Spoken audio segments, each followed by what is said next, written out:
শ্রেষ্ঠ আপন প্রাণ জননী মা,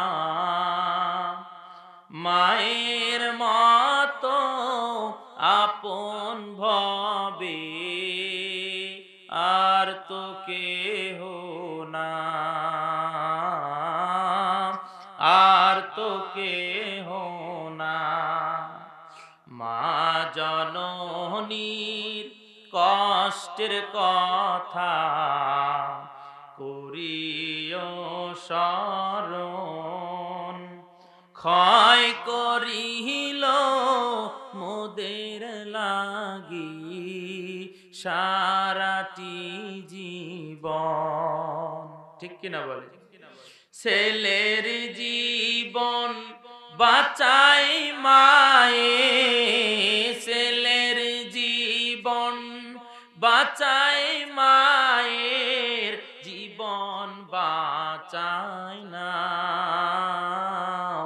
মায়ের মতো আপন ভবে আর তো কেহ না।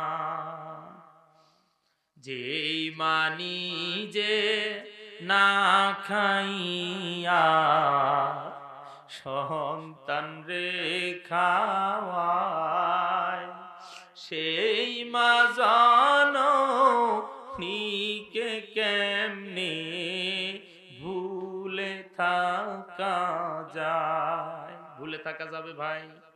মা জননীকে ভুলে থাকা যাবে? এ যুবক রে, তোর হাতে পায়ে ধরে বলি রে বাবা, স্ত্রীর কথায় মাকে কষ্ট দিও না, বাবারে কষ্ট দিও না।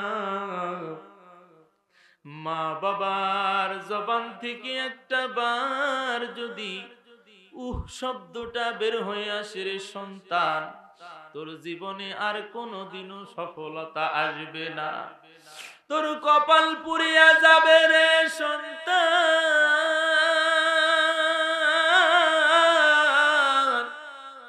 মায়ের কষ্ট দিও না, বিবির কথায় বাবাকে আলাদা করে দিও না, বিবির কথায় কান পড়ায় মাকে বাবাকে আলাদা করে দেয়, এরকম কুলাঙ্গার সন্তান আছে না নাই? জোরে বলেন আছে না নাই? আরো জোরে বলেন আছে না নাই? তোদের দুইটা হাতে ধরি পায়ে পড়ি রে যুবক, এমন কাজ কখনো করার সাহস করবি না, কারণ রেজার রব্বি ফি রেজার ওয়ালিদি ওয়া সাখাতুর রব্বি ফি সাখাতাল ওয়ালিদি। মা বাবার সন্তুষ্টি আমার মাওলার সন্তুষ্টি, কথা বলেন ঠিক কিনা? মা বাবার অসন্তুষ্টি আমার আল্লাহর অসন্তুষ্টি। মা বাবা যদি কষ্ট পায় আমার আল্লাহ নারাজ হইয়া যায়। আমার আল্লাহ তাআলা কোরআনুল কারীমে আয়াত নাজিল করেছেন, অকদা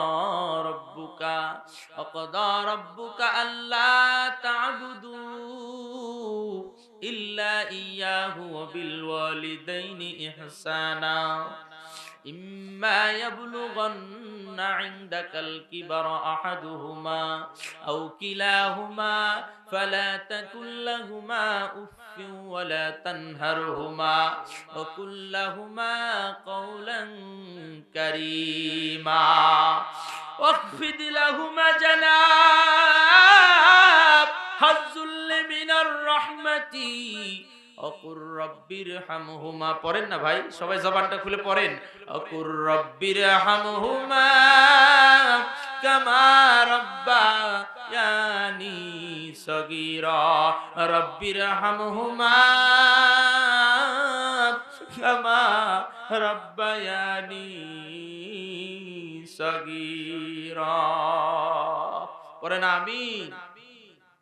যেই মানি যে না খাইয়া সন্তান রে খাওয়ায়, সেই মা জননীকে কেমনে ভুলে থাকা যায়? মা বাবাকে কষ্ট দিয়ে মা বাবাকে কষ্ট দিয়ে আর খাদায়ো না,